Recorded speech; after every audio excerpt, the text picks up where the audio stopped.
Hey, how's it going? This is Alex from Detroit Moped Works. We get a lot of people asking us about Puch e50 motors and if we have them for sale. So I'm going to take a little tour of the stuff that we currently have, how we get it, and what we do with it, and what you can do with it. So even though the Puch e50 motor is probably the most common motor that's out there, so you might think it would be readily available, it's in fact not. It's kind of a hot commodity. A lot of them are damaged. So we as a shop, we need good motors to get our customers on the road, and it takes us a lot to get the motors from this kind of a condition to this kind of a condition. So kind of showing what we've got. A lot of times we start with this just gross, bricked up, rusty stuff. A lot of these we get from Europe through Dos Cycles in Atlanta, Georgia. So you start with something like this. This one actually, I'm going to refer to as pretty good. And again, all of these motors here, there's still some oxidization on them, but a little bit of marring there, but generally, something that looks like this can be salvaged into something that looks like that. Pretty all right.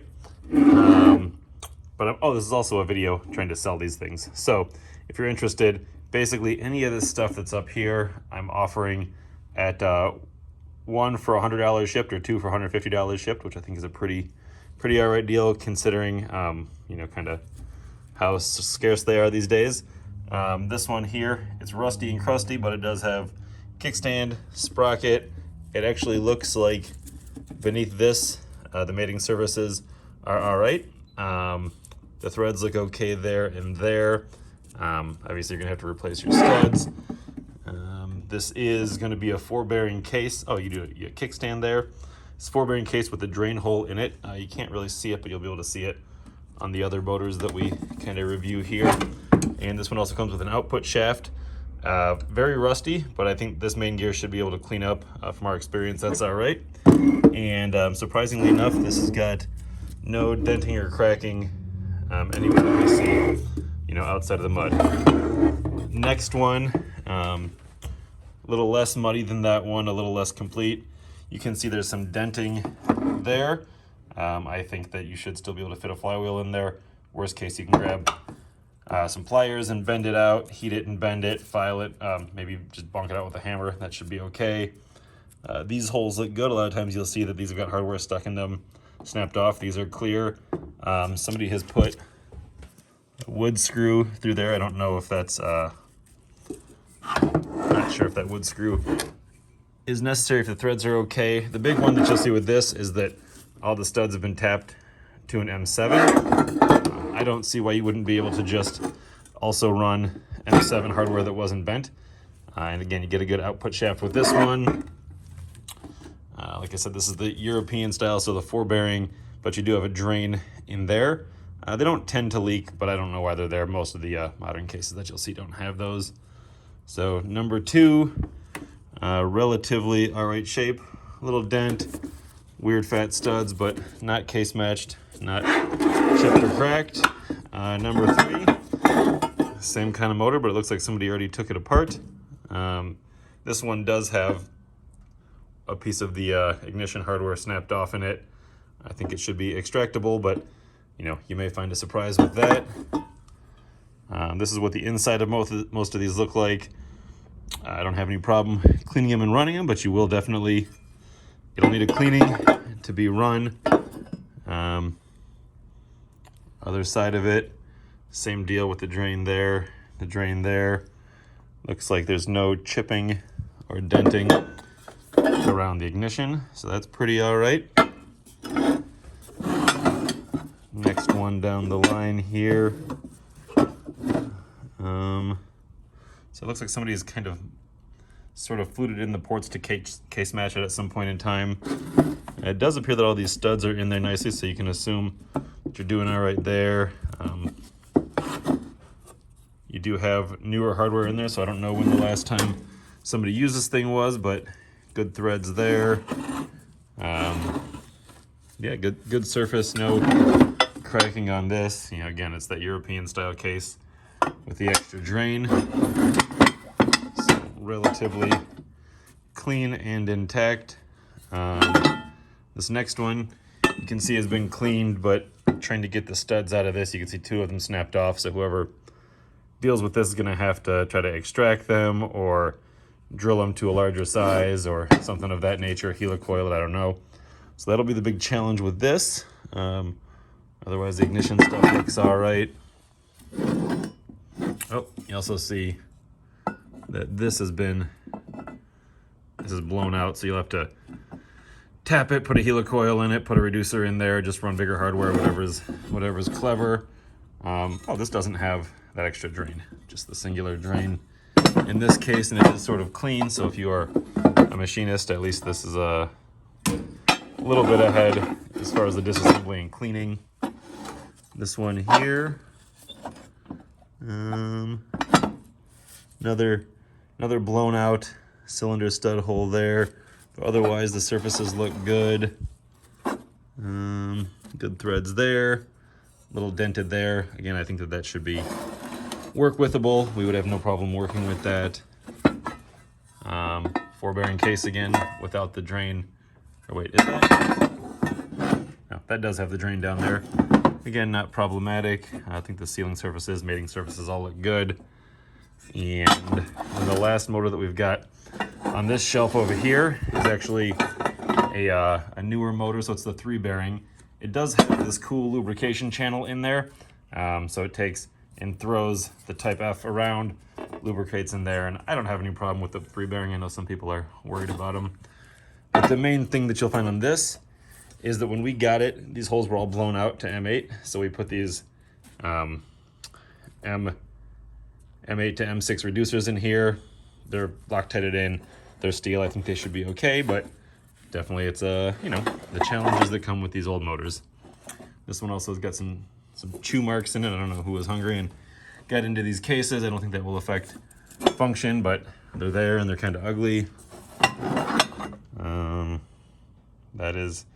That is it. The threads of the drain look good, and then you don't have that secondary drain. So all of these motors up here, obviously not the nice done ones, but all of these project motors here are $100 shipped or 2 for $150 shipped.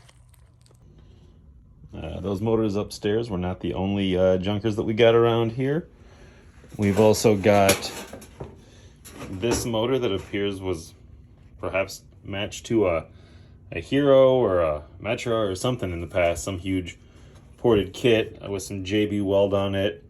Got a little crack there. I actually think this motor might be okay if you are prepared with to weld some aluminum or do some more JB weld work to run an enormous kit on there, but this one has definitely been modified to run something huge, and we don't run a lot of something huge here for customers, so I would love to find a new home for this case there.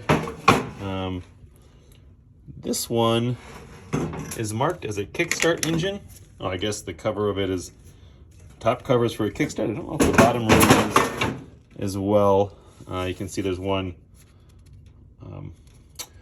threading there for the engine stud that's blown out. So yeah, this looks like a mismatched case here, but good enough. It's a 4-bearing case. Could be used for a kickstart. Probably could be used for a pedal start as well if you were to fix that hardware. I think we've actually just got a stand on it because we use it to hold up bikes that we're mocking up and working on builds without motors for. Next, I've got a top of an engine. This actually has been sandblasted or vapor blasted or something, but another blown out hole there. I don't know. Make an offer. I'm sure we can pair this weird stuff together with something upstairs or work a deal. Just DM us on that.